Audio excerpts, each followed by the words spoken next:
ইসলামী আন্দোলনের নেতা কর্মীরা ঝিমিয়ে পড়তে পারে না, ইসলামী আন্দোলনের নেতা কর্মীরা ঘুমাইতে পারে না। ইসলামী আন্দোলনের নেতা কর্মীরা ইসলামী আন্দোলনের যত নির্দেশনা আসুক না কেন, প্রয়োজনের দাম দেবে, প্রয়োজনের মাল দেবে, প্রয়োজনের জীবনকে পিলিয়ে দিয়ে হলো এদেশে ইসলামী হুকুমত অবশ্যই কায়েম করে ছাড়বে ইনশাআল্লাহ। নয়নের মণি, বাংলার লক্ষ কোটি মানুষের হৃদয়ের স্পন্দন, নায়েবে আমিরুল মুজাহিদিন হযরত মাওলানা সৈয়দ মোহাম্মদ ফাইজুল করিম সাহেব দামাত বারাকাতুহুল আলিয়া উপস্থিত আছেন।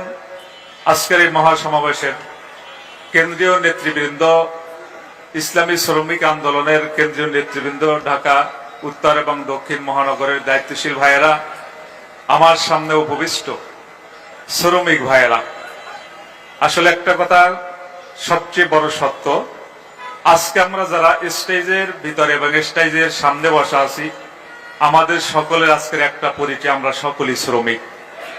যেহেতু আজকে শ্রমিক আন্দোলনের সমাবেশ, ইসলাম যেভাবে শ্রমিকের মর্যাদা দিয়েছে, অন্য কোন ধর্মের ভিতরে সেইভাবে শ্রমিকের মর্যাদা দেওয়া হয়নি।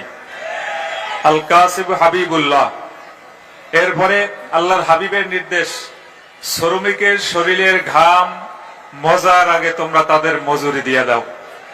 যুগ যুগ ধরে আমাদের এই শ্রমিকদের ন্যায্য অধিকার ফিরিয়ে আনার জন্য আন্দোলন চলতেছে, সংগ্রাম চলতেছে, কিন্তু যেই ধারায়, যেই পথে, যেই মতে আমাদের আন্দোলন করা দরকার, আমি বলবো সেই ধারা আমরা শনাক্ত করতে আমরা ভুল করেছি। কারণ ইসলাম পারে আমাদের ন্যায্য অধিকার নিশ্চিত করতে। অন্তত পক্ষে বাংলাদেশের বেলা আমরা বলতে পারি, শ্রমিকদের ন্যায্য অধিকার যদি আমরা বাংলার জমিনে ফিরিয়ে আনতে চাই, ইসলামী আন্দোলন ছাড়া বিকল্প কোনো রাস্তা নাই। আমরা যদি শ্রমিকদের ন্যায্য অধিকার ফিরিয়ে আনতে চাই, মহতারাম আমিরুল মুজাহিদের নেতৃত্বে ছাড়া বিকল্প কোনো পথ আমরা খোলা দেখতেছি না।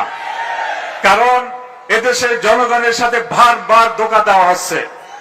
যখনই যারা ক্ষমতায় যাওয়ার দুঃস্বপ্ন দেখে, তখনই তারা শ্রমিকদের পক্ষ নিয়ে কথা বলে, কিন্তু যখনই তারা ক্ষমতার মস্তকে বসে সর্বপ্রথম জুলুম চালানো হয় শ্রমিকদের উপরে, শ্রমিকদের অধিকারের কথা তারা ভুলে যায়, আবার স্টিম রোলার চালানো শুরু করে।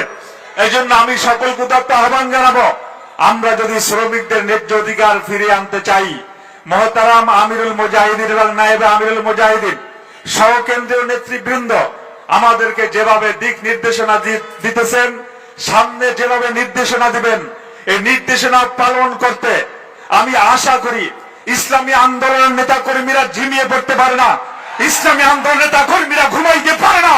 ইসলামী আন্দোলনের নেতা কর্মীরা ইসলামী আন্দোলনের যত নির্দেশনা আসুক না কেন, প্রয়োজনের দাম দেবে, প্রয়োজনের মাল দেবে, প্রয়োজনের জীবনকে পিলিয়ে দিয়ে হলো এদেশে ইসলামী হুকুমত অবশ্যই কায়েম করে ছাড়বে ইনশাআল্লাহ।